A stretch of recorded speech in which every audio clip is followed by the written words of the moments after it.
ఈ దేశాన్ని పాలిస్తున్న సందర్భంలో ఈ దేశ జనాభాలో ఉన్న వాళ్ళ కులాల వారిగా వివరాలు సేకరించడం జరిగింది. దాదాపుగా 100 సంవత్సరాల నుంచి ఇప్పటి వరకు మళ్ళీ ఈ పూర్తి స్థాయిలో సమాచార సేకరణ జరగలేదు.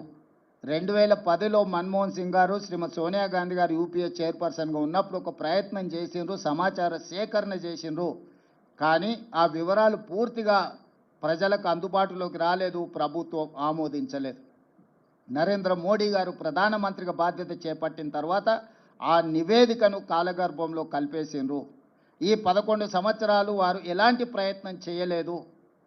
కానీ శ్రీ రాహుల్ గాంధీ గారు కన్యాకుమారి నుంచి కశ్మీర్ వరకు 150 రోజులు 4000 కిలోమీటర్లు మండు టెండల్లో మంచు కొండల్లో పాదయాత్ర చేస్తూ ఈ దేశ ప్రజలందరినీ కలిసినప్పుడు దేశ ప్రజల యొక్క ఆలోచన, దేశ ప్రజల యొక్క గుండె చప్పుడు విన్న రాహుల్ గాంధీ గారు స్పష్టమైన హామీ ఇచ్చిండు ఈ దేశ ప్రజలకు. ఏ రాష్ట్రంలో మా ప్రభుత్వం ఏర్పడుతుందో ఆ రాష్ట్రంలో మేము జనగణనలో కులగణను ఏర్పాటు చేస్తాము, వివరాలు సేకరిస్తాము.